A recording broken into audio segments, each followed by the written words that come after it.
My name is Meryl McBride, and I'll be your host today. We want to welcome you to this installment of our VWEC Expert Series, in which we ask educational professionals to share their experiences and their insights into ways that virtual worlds can be used to engage students. I am pleased to introduce today's guest presenter, Tom Bukowski in SL, or Tom Boellstorff in the physical world, who will share with us his research into Mattel's Intellivision project of the early 1980s. Tom is a professor of anthropology at the University of California, Irvine. Many of us know him for his seminal work on social virtual worlds, particularly his 2008 book, revised in 2015, on coming of age in Second Life. I would be remiss if I failed, additionally, to acknowledge his substantial work on gaming in general and on LGBT culture in Southeast Asia, the latter reflecting his research versatility. Oh yes, his next stop, research focusing on climate. Tom has been active in Second Life for nearly 20 years. Please be advised that this presentation will be recorded and streamed on YouTube. You can find the stream at the address that we will insert into local chat. Feel free to post questions to chat during his talk, and I will collect them for him to answer at the end of the session. VWEC is committed to accessibility. If text will help you enjoy today's presentation, please click the sign at the front of the stage and you will get directions to our YouTube stream, which will help you with captions for all who are speaking today. We hope this is a help. Now, without any further delay, let me turn the stage over to Tom Boellstorff. Thank you, Tom. Thank you so much for that kind introduction and for inviting me. I've been to some of the talks that you've done in this series, and you're an amazing group, and I love doing stuff with this group, and it's just been really wonderful any chance to be with you all. And so, as many of you know, in June, I'll have my 20th birthday in Second Life, which is hard to believe.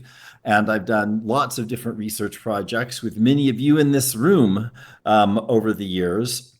I know, Trap, we're all aging, but our avatars are beautiful, right? And our older bodies are beautiful too, actually. As you just heard, I've done stuff, during COVID, and I did stuff around education, teaching classes in Second Life. I had Anteater Island, and I'm just beginning a new project about virtual worlds and climate change.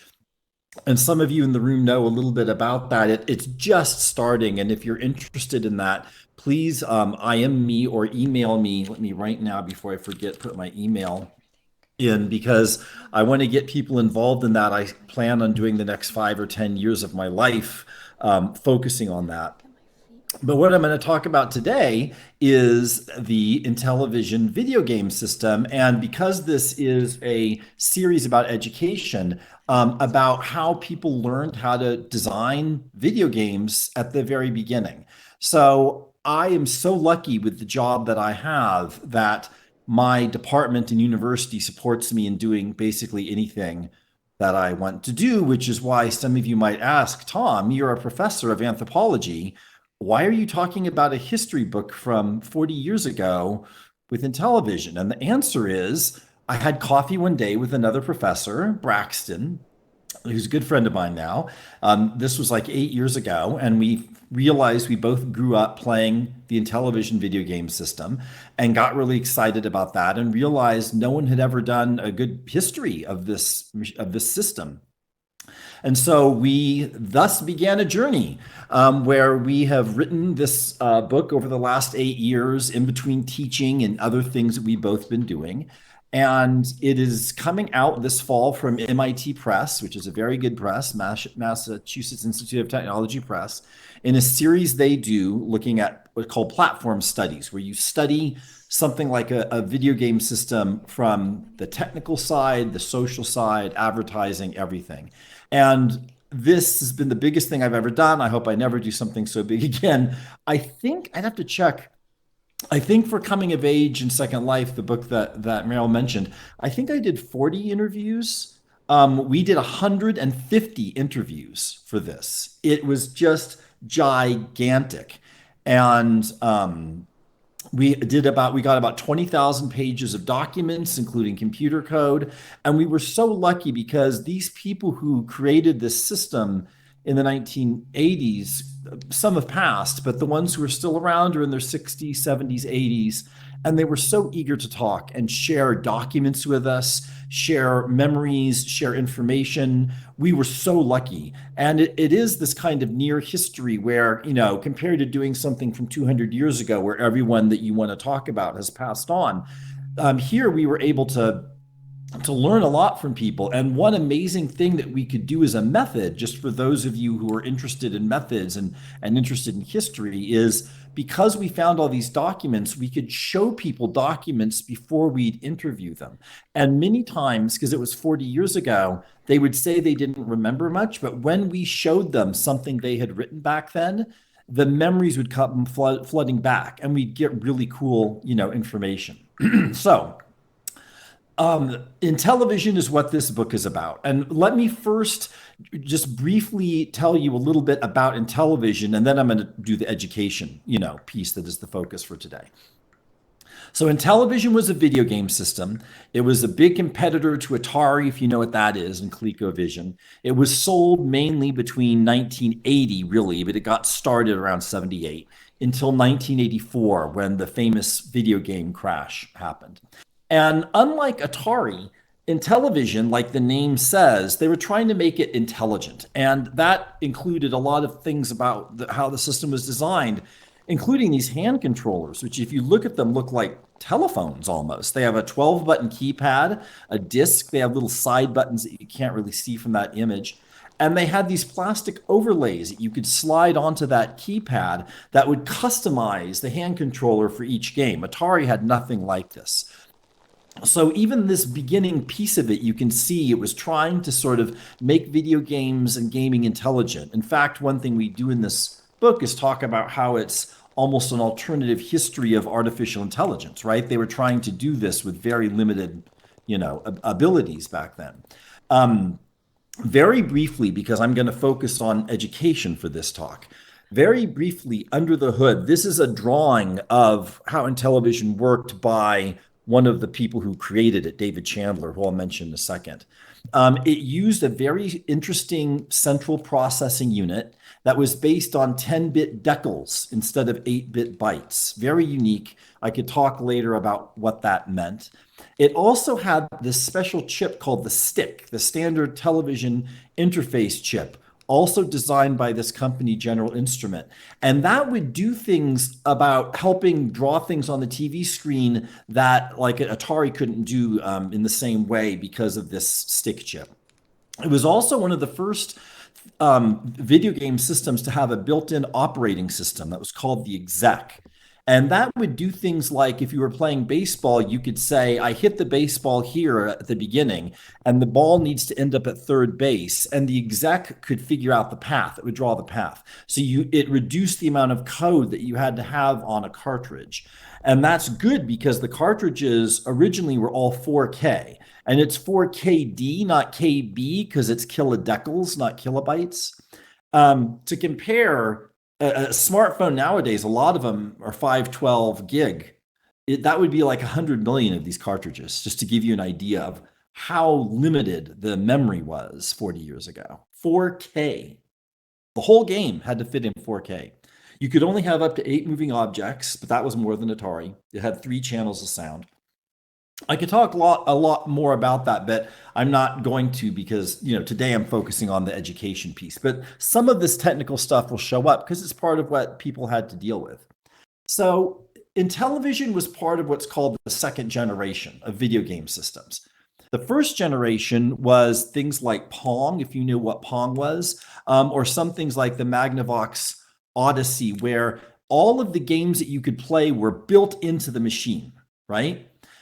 The second generation, in some ways, was the most important shift because the big thing about then was for the first time you had cartridges. So you could sell a video game system and buy it, and 6 months or 3 months or a year later, buy new games for it. That was a big shift, right? That the second generation, that was the big shift. So it wasn't just about like speed. The Fairchild Channel F was one of the first second generation systems. Absolutely. The Bally Astrocade, the Fairchild Channel F, Atari, ColecoVision, Intellivision, these are the main second generation systems. And the Fairchild Channel F was actually the first of them all to hit the market. And during this time, video game production really exploded, and it was mostly US based. So this is before Sega, Nintendo, all those folks entered the market. So it was a very US based time. And the other big thing going on at the time was the arcade, like you see from this video game magazine from the day. Is a big thing that was going on was this idea of domesticating video games, bringing them home. Because back then, arcades was where a lot of stuff was happening, right? And so I grew up in the arcades. I lived in the arcades when I was a teenager. And so this idea of bringing video games home and what that meant, that like a video game could take an hour to play for the first time, right? Because if you're based on quarters, you don't want people to play too long, right? So Atari was a company that started out doing, games, and some of these other companies were like that. Intellivision was created by Mattel. There was a movie you might have seen recently, right? Barbie. Mattel, this toy company, founded in 1944. So a really interesting part of this story is how did toys impact the history of video games? And that's an interesting connection because actually, like Coleco was a toy company that did ColecoVision. There are some interesting connections in that space. And in the case of Mattel, they pioneered television commercials when they advertised for the Mickey Mouse Club in 1955. It was going to cost them $500,000, which is about what the company was worth back then. It was founded by Ruth and her husband, Elliot. Ruth is actually in the Barbie movie. And another guy, Matt, who they bought out after about 5 years. But Matt and Elliot is where Mattel comes from. Matt L. Ruth didn't make it into the name, surprise, surprise. But Ruth was one of the earliest CEOs, female CEOs of a big company. She was an amazing businesswoman. And, in 1959, she pioneered Barbie, which is named after her daughter, Barbara. And, the story goes that she was in Switzerland and her daughter wanted this doll called a Lily doll, and they bought it. And then they went to another store down the street and there was a Lily doll with a different dress, like a blue dress. And Barbara really wanted that dress. And Ruth Handler asked the clerk, "Can I get that dress?" And the clerk looked at her with disdain and said, "If you want the dress, you have to buy the doll, woman. What are you thinking?" And a light bulb went off in her head. Wait a second. Why make people buy the doll over and over again? You could just sell the clothes, right? It's like the razor blade model. They talked about that back then. That's what led to the big success of Barbie. And this is interesting because when you think about it, with the second generation, video game cartridges where you can buy more video games, that is a razor blade model as well, right? So they were already thinking in those terms of a razor blade model with Barbie, even before the second generation. And they also pioneered the use of technology in toys. One of the big designers of Barbie was Jack Ryan, who had been working on the Hawk missile system for the military industrial company Raytheon. And many of the early people involved, as you'll see, were connected to technology and even military technology. And they pioneered toys like Chatty Cathy that had a built-in disc thing you pull and it would give, it would talk and give voice. One of the big leaders in that was this guy, Richard Chang, who joined the company in 1964 and led this project to create this organ called the Optagon that used these laser discs, basically optical discs, way ahead of its time. It was a failure in the market. It was very complex and expensive, but they were trying to push things in terms of technology, even back then. And even despite this not working out, Chang rose up in Mattel to become the director of this group called Preliminary Design, the funny farm. That was where you would put all these inventors together to come up with cool new toy ideas. And they were interested in all the stuff that was going on in the 70s around technology. And in January 1976, near Los Angeles, this town, Redondo Beach, Chang goes to a seminar about this new company, Moss Technology, that is making chips that could be used in a video game system. And with some of the other people in preliminary design, like George Close and Larry Sims, they started to think about this stuff. And Larry Sims is still alive. We interviewed him, and he said, we had this idea. Why can't we do this kind of thing where we connect it to a TV set, right? And do it with better graphics. And so Mattel brought in this guy, David Chandler, who had been helping develop the Minuteman guidance system for missile guidance system for a company called Autonetics, also in Southern California. He had invented an early video game. That's him sitting with it. It was a cocktail, what they call a video game, built into a table. At one of the very first game conferences called Gametronics in 77. So he was starting to get interested in this. And Mattel brought him in, and he's the one who was the main designer of that Intellivision thing that I showed you. He even wanted to try and make it into a computer. You can see here Intellivision fitting inside of a keyboard and a cassette drive that would actually turn it into a sort of computer. And there was some conflict because he did not have a background in toys, but he had this big idea about home computing and entertainment, and Intellivision was sort of part of that whole dynamic. And one of the people that they were working with one of the designers, David James, who's still alive, shared this document from 1976 where they were brainstorming. This is before Atari was released, right? Even the Fairchild Channel F. And you can see they're talking about a video game system, a console. He calls it category 1 there. And then down below, category 2, and you might not be able to read all this detail. It's okay. It's just cool to see the documents. He talks about calculator type games. You might remember those old calculators with the red, LED dashes that everyone loved. Maybe you could do something with that. They were talking about that in Mattel. And actually, because that was easier to do, they did that first. And so they created handhelds. You've probably seen pictures of these. You might remember them. And it was based on a 4-bit calculator chip that this company Rockwell had created. I won't go into it. I know it was nice handwriting. But these were a huge success, and they made millions of dollars. And that's what bankrolled Intellivision. Even though, as you saw from that picture, they had the Intellivision idea first. They started with this because it was smaller, it was easier to do, self-contained, like it says, and this is from the Sears catalog. Some of you might remember those. But even in order to do this, they couldn't do it alone. Mattel didn't have enough technical background. And so they worked with this company, APH Technological Consulting. And APH is named after the applied physics major at Caltech. When I told you about the Richard Chang guy going to that hotel room and hearing about this new Moss Technology chip, this group, APH, was there. And Mattel hires them to help them do this stuff because they can't do it by themselves. So there's this early collaboration that's happening. And this company not only makes software, but they make hardware. So for instance, they made this thing called the data widget, which allowed you to test your programs. This is an old ad of the data widget. I interviewed Shal Farley, one of the designers of it. He still had one.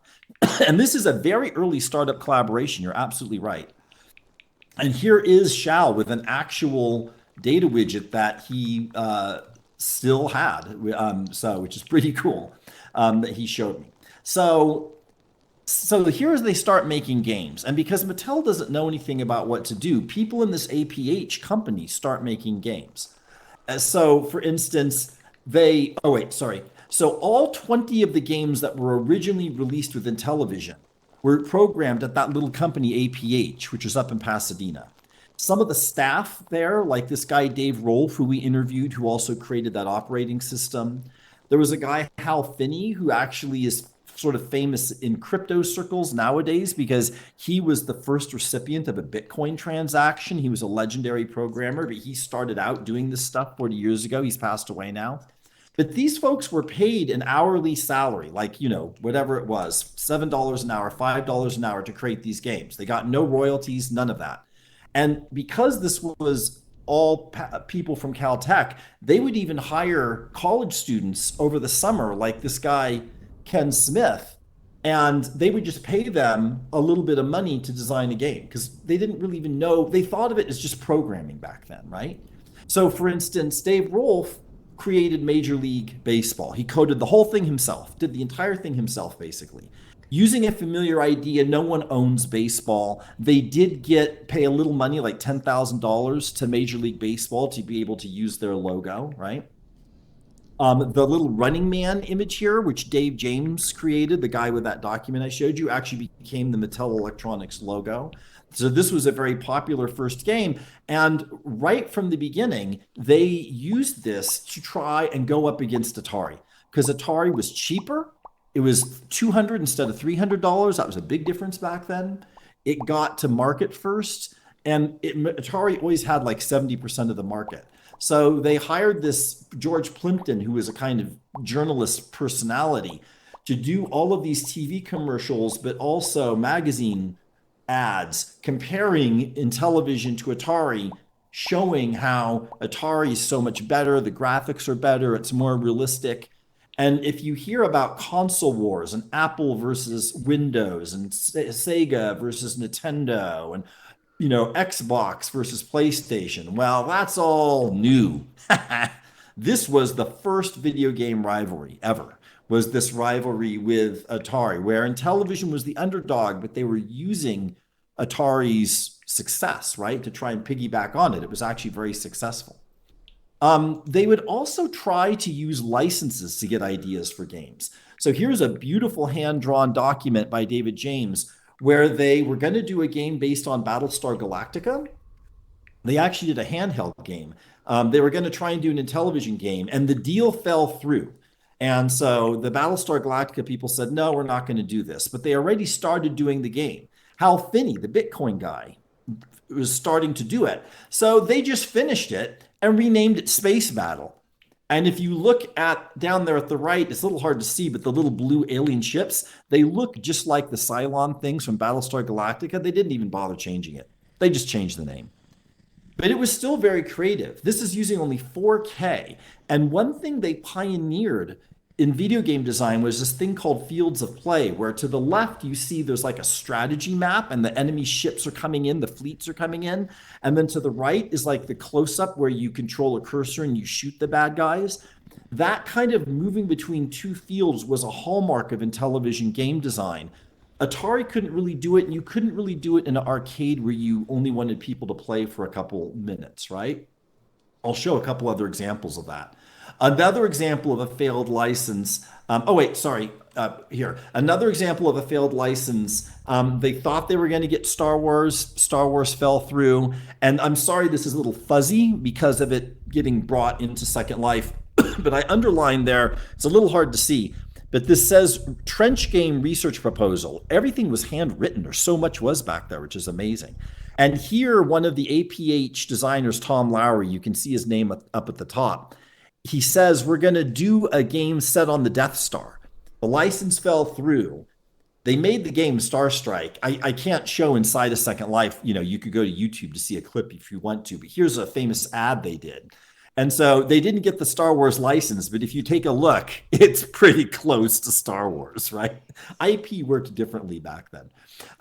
But they also did a lot of original games. So like... couple of the slides got backwards. Sorry. Oops. Here we are. So a really interesting idea of an original game I played as a kid is this game Sea Battle, where you have this fields of play. You have a big map with enemy fleets and islands, and then you zoom in down to the right to try and shoot the other ships.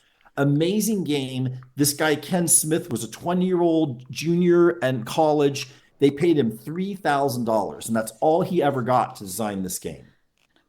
That's going to come back to bite us when we're talking more about the learning to be a designer and what education means, because it also meant learning about the idea of the career of being a game designer, right? I'm going to come back to that in just a little bit. So, yeah, only $3,000, and he designed almost everything. But even in these early days, one thing we discovered in our research was there was more collaboration than people sometimes realize. If you go to a lot of websites about old video games, you will find that like this one person designed this person designed this game, but that's actually not completely true. They were helping each other out and collaborating even in the very early days. So for instance, here is a document from Tom Lowry, and he's proposing some ideas for games. And if you look at the one down on the bottom, it says Frog Game, 4K cartridge, 1 to 2 players, a simple children's game. So he proposes this game to Mattel. And Mattel says, yeah, we'll do this. And they, at this little startup in Pasadena, they know how to program games, but they are not artists, right? So what do? They hand draw the graphics that they think they need, and they send it to Mattel and say, could your artists do it? And here it says like moving objects needed, a lily pad. They're giving some details about how it's going to look.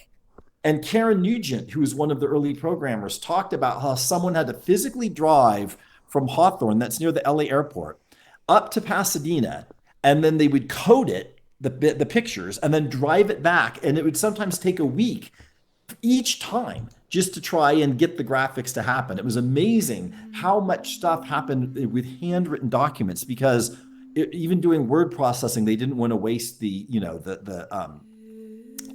computing power to do that.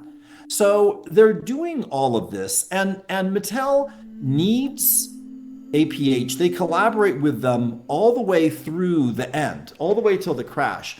But they start to get worried that we really are relying on this other company for almost everything, this little startup. Like, that's a bit worrisome. So Mattel decides we're going to create our own inside group that's going to make games. We're going to bring it in-house, at least somewhat.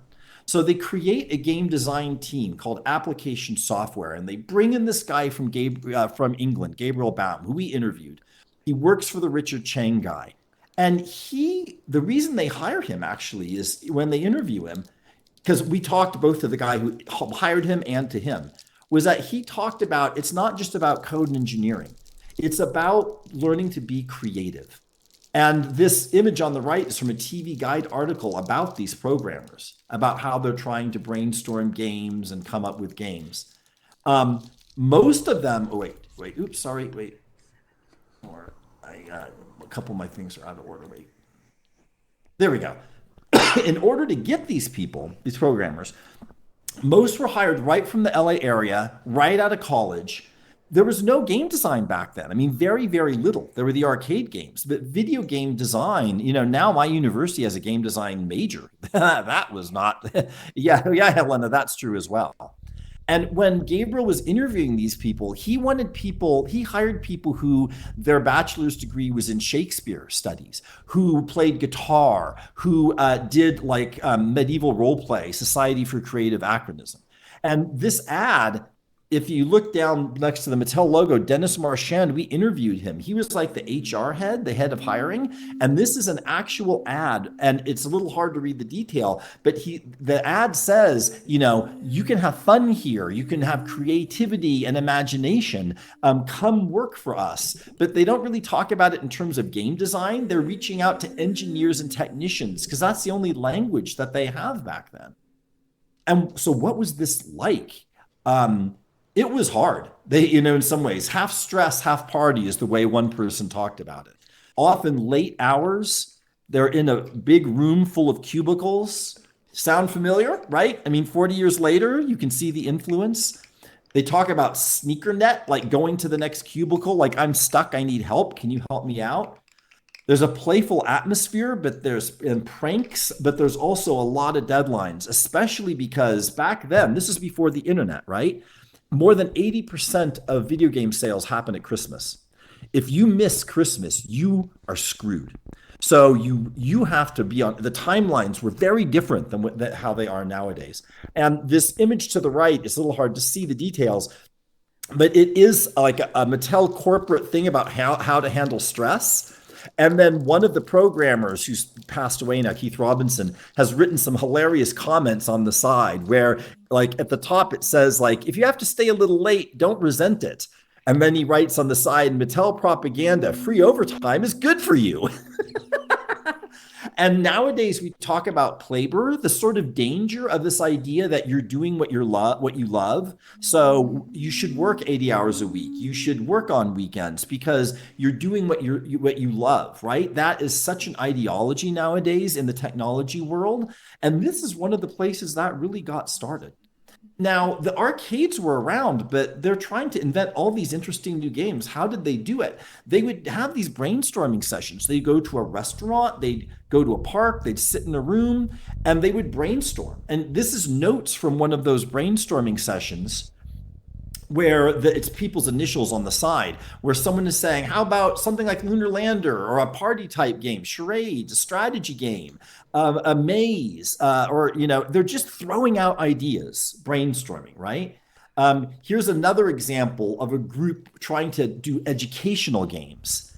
And you can see they say gala affair at Barnaby's. Barnaby's was a restaurant close to the company, close to Mattel. So they're like, children could learn about gardening from a game where vegetables grow.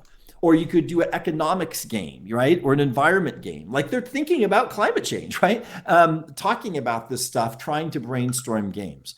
But in some cases, one programmer would actually propose a game. So for instance, here's one, oops, wait, let me go back. Here's one that actually got created called Mind Strike, which is like chess almost, where the higher number things can move further but don't have as much power. David Warhol, who we interviewed, came up with it. And this is a document to his boss basically saying, I would like to start developing this game, and here's how it would work. So it wasn't always a group thing. Sometimes people would do it by themselves. They would try to come up with idea for a game. Here's another example, Connie Goldman, who was a very important early designer and also graphics artist. This is a game that did not get created, where she proposed a game where there's an angel trying to get to heaven, and there's like devils that try to like stop it. And the leadership, the marketing decided that this would be too controversial to the religious themes, so they passed on this one. But sometimes they would also work with licensing. They did the very first games based on the movie Tron. But another really great example is Kool-Aid Man, that was programmed by Mark Kennedy, who we interviewed. They did a deal with General Foods to create a video game based on Kool-Aid Man. And they held a brainstorming competition inside Mattel where there were like 15 different proposals. But they ended up freaking out General Foods because some of the proposals, as you see here, one of them, like Kool-Aid Man dies. Do you see there at the right? He says dead. So General Foods created like a 10 commandments because they were getting scared for the programmers, where they said Kool-Aid Man cannot die. He cannot kill anyone. He cannot go empty. The kids cannot die. They came up with all these rules to protect their Kool-Aid Man. And the version that went out, it has these two kids running around inside of a house picking up packets to make Kool-Aid Man. It's not a very good, interesting game really nowadays. And Mark Kennedy himself admits it was not a very good game. But the story of it getting made is an interesting example of this push and pull between how to design a game when you have a license agreement that you're working with. So how did people at the very beginning even learn, educate themselves? There were official documents from like General Instrument that made those chips. Dave Rolfe, who I mentioned to you, programmed that operating system, did an amazing document called Your Friend the Exec that would teach you about that program. But also people were leaning over the cubicles, sharing ideas, and over time, they started to create their own documents. So to the right here, this is a handwritten document to help people remember how exactly the hand controllers work. No one had ever done that. And so they made it informal, just by hand. This guy, Bob Neustadt, who we interviewed, this is Bob Neustadt, created this document. He coded pinball that you're going to see in just a second, created this document to show people. There were also these little programs called Trivia and Killer Tomatoes that you could use. They were very, very simple. In fact, Trivia, it was originally Trivial. They shortened it to 6 letters. And Killer Tomatoes was because of that, horror movie. But it was a very simple game that was just a blank screen with like a thing running around and you could shoot basically. But it was a way to learn the basics of how to program and how the exec, that operating system worked, how Intellivision worked. And this was given to people when they came to, learn Killer Tomatoes with a later version of it. And this is some of the actual code from it, and make a simple game. And that's how you're going to learn. And over time, that became like a common language for learning how to do Intellivision games. And they would often take what they had used in that little practice game and actually take it into the games that they actually did. So Bob Neustadt, who did that picture of the hand controllers I just showed you, he was one of the main people who coded pinball. And it's a little hard to see here, but he gave us the code to pinball, right? We have all this code. And I put it in red. You can see at the bottom, it might be a little hard to see, but it says rewritten from Killer on October 5, 1982, rewritten from Trivia on 26 May 1981. He's talking about how they are reusing some code from those practice games inside of pinball. Now, as time progressed in terms of educating, they even started to make seminars where the programmers would get together and collaborate. Once again, talking about collaboration. Here is an announcement of a couple from February, I think this was 82. So Thin Ice, that was programmed by Julie Hoshizaki, one of the first female programmers as well. Mattel had a lot of female programmers. She did Thin Ice, and here you can see there is a support group where she's going to show what she's done so far, and everyone is going to help, deal with bugs. How is it playing? How is the gameplay working? So they would help each other out. And then the second one you can see there, assembly subroutine swap meet, is sharing code. Hey, do you have a good code to make an explosion? Do you have a good code to make it look like someone's running? Let's share, right? How would they do that? So what did it, and I have about 12 more slides. So I'm going to wrap up in about the next 6 minutes. What was it like when they were working? So here is a hand-drawn map of what it looked like inside of Mattel. And these names are, most of these are people that we interviewed for the research. So what it was is they were in these rows in cubicles. And at each end of these cubicles, like you can see that first one is like 1, 5, 2, 6, 3, 7, 4, 8. Those 8 people at the end of the cubicle, there would be a PDP-11 mainframe computer. I'll type that in, right? Which is made by Digital Instrument Corporation, or DEC. And then there would be a monitor. So 8 people would share one mainframe computer for coding the games. And then to test them, they would use that data widget that I showed you earlier. And if you see the places where there is a circled W, that's where those would be. And then if you look, I'll show you, let me show you this next slide. Here I circled. Down to the right there at number 50, there's a GDS, right? And then you can see these Ws. This is as they have to share resources. So the W stands for this data widget, right? Which I was showing you before. GDS means the graphics development system. There is only one surviving photograph of the GDS, and this is it, and it's not the best picture. It was destroyed, and this is the only known photograph of it. But it's a little hard to see, but basically there's a monitor, and then there's a row of buttons. It's almost like a light bright, if you remember what those are, like plastic buttons, and they're each for a pixel. And you would press it down to code your graphics, and then it would turn it into code on the monitor on the left. It was called the graphics development system. It was really clunky and really slow, and everyone had to share it. Everyone in the whole floor had to share it because, as you see here, there's only one of them. There's only one GDS. So what happened was a couple of the programmers started making development tools. They created a thing called Mr. Color, where it turned Intellivision into a development tool. This is amazing. So you can see how this keypad I showed you before with the overlays, now you can use it to create graphics and immediately see what they're going to look like.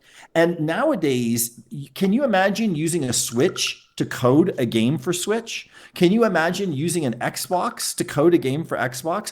Or even using Atari to code a game for Atari? You couldn't do that because all Atari had was the joystick, right? Usually. Here, because of the way Intellivision worked, you could turn it into its own development tool. And what this meant was that by 1983, Gabriel Baum and these people at Mattel could hire graphics designers who were artists but didn't know assembly language. They didn't know how to code, but they knew how to do beautiful graphics. And that was the emergence of specialization in game design for the first time. Connie Golban, I was mentioning her earlier. She was a famous early graphics designer. She ended up doing a lot of graphics for people, but she was a programmer. She knew assembly. She knew all this code. But later on, they could hire people who didn't know how to code. It was the beginning of specialization in the video game industry, which was really interesting. Now, of course, they had management that they had to answer to, right? And so another part of this learning process was you start to get structure. And it's a little hard to see, once again, this document, but up at the top, it says Baum Gabriel as vice president of this group. And then as they grew, there were up to about 80 programmers. They started to make these group leaders, you can see, and they were under two main people, Don Daglow and Mike Minkoff. They even had baseball teams, the Daglow Decals because of the 10-bit thing, and the Minkoff Measures, which is the name of a test they would give people when they're trying to hire them. But these people who became leaders were all promoted from within. They were programmers who sort of moved up the ranks. But eventually you got these group leaders that were trying to help people meet deadlines. And they didn't code as much. Eventually, they were helping manage the people under them. You start to see a structure happen as things start to boom. Gabriel at the top is trying to protect them from the executives and the marketers way up high. And there was a complex relationship there. This is part of a satirical pamphlet that one of the programmers made, where he put little quotes with images from Dante's Inferno. And here it says, it may become necessary to restrict the programmer to the project as designed. And it's an image of the Inferno of someone being nailed to the ground. This is sort of how the programmers felt about the higher ups, because they would tell them what to do. But they also knew that they needed the marketers because Mattel was legendary for their abilities in marketing. They were seen as the best out there in marketing. And if no one bought your games, right, nothing was going to happen. And so marketing would come and tell them, we need more space games, or there's an interest in this or that kind of thing. And so, they worked with the marketers and collaborated with them, but there was some tension as well, as this image shows.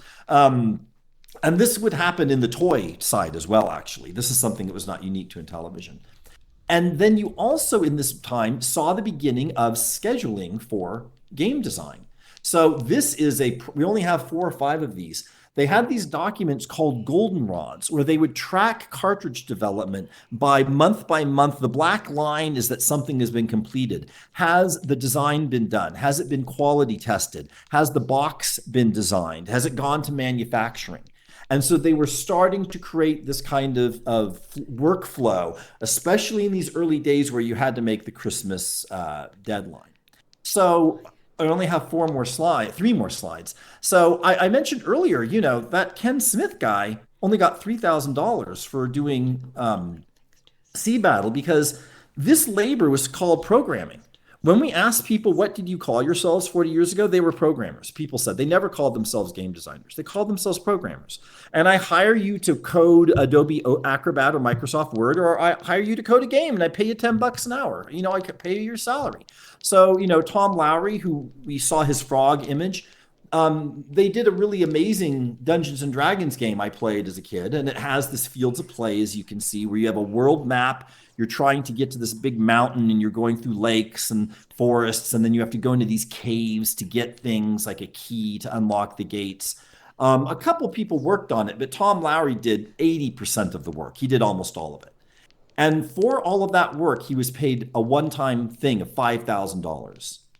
We know from internal documents that by June of '83, Dungeons and Dragons had sold almost 700,000 copies, somewhere around $15 million of income for the company. And Tom Lowry got $5,000.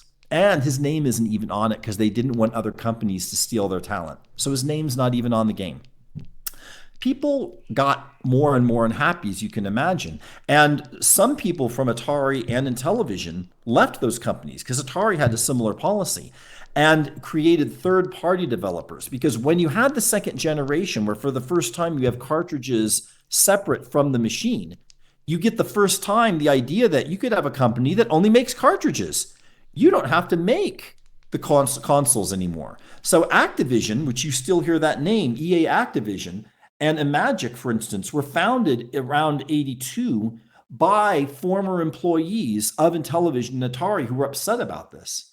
And right before the crash, at the very end, before Mattel went bankrupt, they created an incentive plan. This is the internal document that we found about it, where you would get royalties, 6 cents per cartridge, which to me doesn't sound like the most, generous, but part of the learning and the education is learning about video game design as a kind of job. That's not just, it's more like creating a movie or a musician creating an album. It's a creative thing that I should get royalties, right? And advance payments. So you see this at the very end. Yeah, the payment cap. Well, once again, and this was basically never done because in 1 month later after this, Mattel laid off almost everyone because of the crash. So concluding thoughts, during this time, video game design is emerging as a job. And there's education about how to design games, but also what does it mean to be a designer, right? The whole idea of video game design. And, there's so much I obviously couldn't talk about, but I hope I've given you a little taste about how, this huge project I did looking at the code, looking at the marketing, looking at the advertising, looking at how the console itself works, looking at the games from all those different perspectives can really give you a powerful way to understand what was happening and give you some interesting ideas about how this history is affecting our present day world when video games are a huge industry. And also, while Second Life is not a game, virtual worlds and online games are deeply linked. They share the same engines, Havoc and all that kind of thing. And there's a lot of games inside of Second Life, and many of the biggest virtual worlds like Fortnite are designed almost solely as games. So this history has a lot of interesting implications to the present day. Thank you so much. The book will be coming out in October. Because it's 400 pages long, it is going to be $60, but MIT is releasing it for free at the same time as a PDF. And this link takes you to the MIT website. There's nothing there really yet because it's just beginning. But by the time the book comes out in October, you can always get the physical, paperback book if you want, but you will be able to access the book for free from the beginning. And we're so thankful to MIT for doing that because we really want people to be able to access this information. And the size of the book means it's a pricey book. So thank you so much. Yes, you can download it. You can't yet. They say it's coming out in the fall, right? We're doing the page proofs right now. So September, October, I'll let people know. But that website will be the website for it. So thank you so much. And I'm sorry I went about 10 minutes longer than I wanted to, but I can stay till 12:30. And I'm always happy to talk more about this. So anything at all that you want to know about this, about Intellivision, I'm happy to talk about it and this idea of learning and education. Thank you so much, Tom. Boy, did you bring back some memories. No, you're not 10 minutes behind. I was the one who was speaking to myself for the first few minutes. We do have a little time for questions, a couple of minutes, and then we will reconvene at the back on the deck. Any quick questions?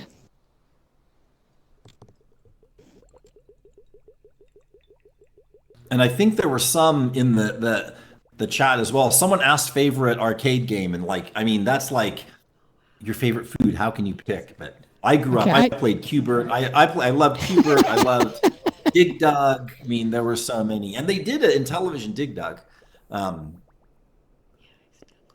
Mook has an anecdote. Yeah, Mook. Yeah. Well, one thing I can say about that is one interesting thing is as you saw, Intellivision really started off with those sports games, And also I've only seen a bit of the Tetris movie. I really want to see it. They start off with those sports games or those strategy games like Sea Battle. But as time passed, they shifted to more and more arcade style games because the marketing people said that's where the money is. There's a lot of desire for arcade games.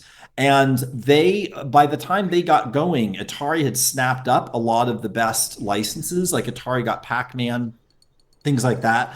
But Intellivision got Burger Time and did a very good Burger Time from Data East Company. And they got Tron. They beat Atari to get Tron and did 3 Tron games.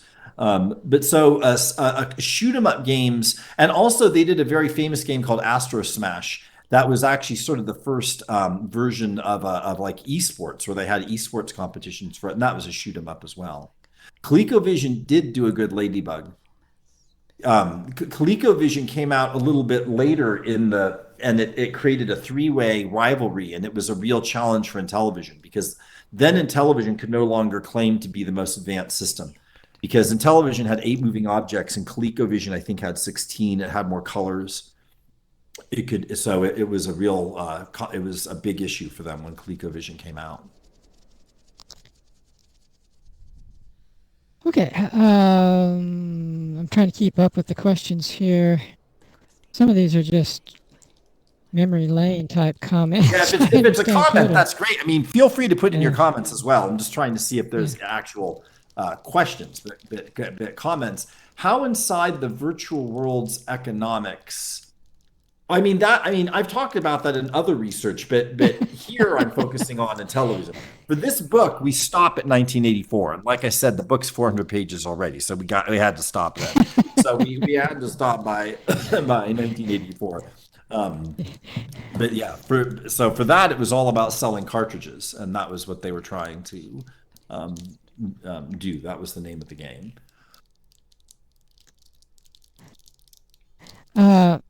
That's right. Any other questions? If not,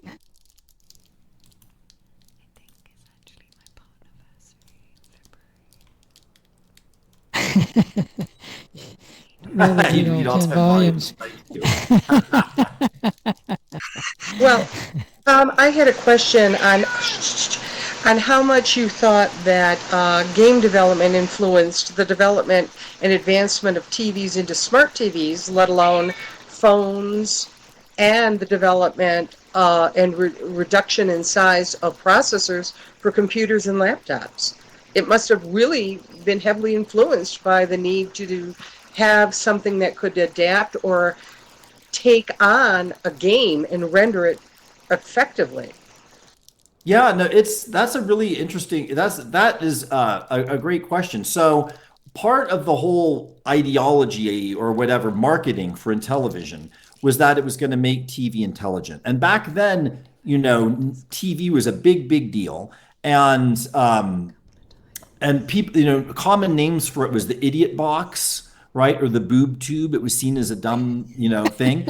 Another very important thing is during this time in the late 1970s and early 1980s in the US, it was something like, I don't remember the exact number, but it was like 85% or 90% of households had a TV, but only like 10 or 15% had more than one. So TV viewing was a family affair, and people were not looking at an iPhone at the same time, right? So if you were playing a video game on the TV, that meant that mom and dad were probably watching, right? It was a family thing, like that image that I showed, of the arcade comes home. I can scroll back up to it.